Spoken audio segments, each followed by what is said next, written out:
नमस्कार मंडळी, नेहमी आपण पुरणाच्याच पोळ्या करतो ना. मग चला आज आपण खोबऱ्याची पोळी करूया. एकदम अप्रतिम अशी खोबऱ्याची पोळी लागते. इथं आता बारीक किसणीने खोबरं आहे ते किसून घ्यायचं आहे. जाड खोबरं घेतल्यानंतर काय होतं, पोळी करताना मग ती फाटली जाते आणि त्याच्यामध्ये खोबरं राहतं. त्यामुळे खोबरं किसत असताना एकदम बारीक किसणी असेल त्याने किसून घ्यायचं. इथं मी 1 वाटी ओलं खोबरं किसून घेतलेलं आहे. तुमच्याकडे खवणी असेल तर खवणीने खवणून घेऊ शकता ते.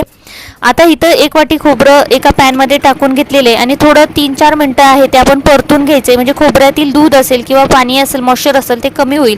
आणि त्यानंतर मग 3-4 मिनटानंतर त्यामध्ये अर्धी वाटी गूळ घालून घेतलेला आहे. तोही गूळ मी किसून घेतलेला आहे, म्हणजे लवकर त्याचे ढिकळ्या वगैरे होत नाहीत आणि लवकर तो पातळ होतो. त्यानंतर वेलची पावडर घालून घेतली आणि त्यानंतर 2 चम्मच आहे ते इथं सुक्कं होण्यासाठी मी इथं मिल्क पावडर घालून घेतलेली. मिल्क पावडर घातली की लवकर खोबरं ते सुक्कं होतं, ड्राय बनत जातं. 1-2 मिनटानंतर मिक्स करून घेतल्यानंतर खोबरं आहे ते थंड करून घेतलेले आणि आता आपण त्याच्या पोळ्या करायला घेऊया. आता इथं मी जे आपण पुरणासाठी जसं मैदा अर्धा आणि अर्धं गव्हाचं पीठ घालून पीठ मळून घेतो तसं मळून घेतलेलं आहे आणि त्यामध्ये हळद आणि चवीनुसार मीठ घालून हे पीठ मळून घेतलेले. आता त्याचे आपण थोडेसे असे गोल हे करून घ्यायचे. त्यामध्ये खोबरं आहे ते भरून घ्यायचं, चांगलं बंद करून घ्यायचं आणि हलक्या हाताने पोळ्या आहेत त्या लाटून घ्यायच्या. जेवढ्या हलक्या हाताने पोळी लाटली जाईल ती फाटली जाणार नाही आणि एकदम सॉफ्ट अशी बनली जाते. पुरणाच्या पोळ्या तर आपण नेहमीच बनवतो. अशा पद्धतीची पोळी एकदा बनवून बघा, खायला खूप अप्रतिम लागते.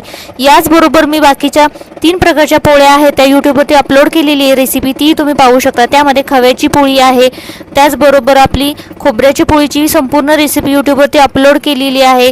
आणि त्यानंतर जो रवा असतो तो रवा खायला लोकांना आवडत नाही किंवा मुलांना वगैरे, तर त्यांना अशी रव्याची पोळी करून देऊ शकता. ती अजिबात गोड वगैरे लागत नाही. आता पोळी लाटून झालेली, त्यावरती आपण तुपावरती दोन्ही साईडनी खरपूस अशी पोळी भाजून घ्यायची आहे.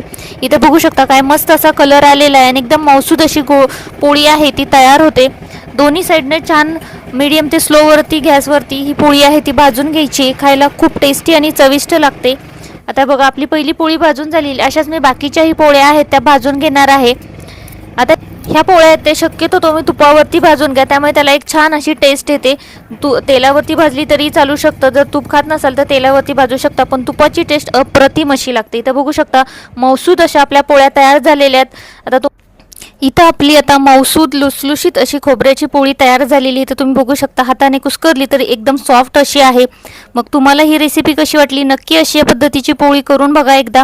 रेसिपी कशी झाली ती नक्की कमेंट करून सांगा. रेसिपी आवडल्यास चॅनलला लाईक, शेअर आणि सबस्क्राईब करायला मात्र विसरू नका. बेल आयकॉन प्रेस करा. अशाच काही नवीन रेसिपींसाठी आपल्या बाकीच्याही रेसिपी तुम्ही पाहायला विसरू नका. थँक्यू.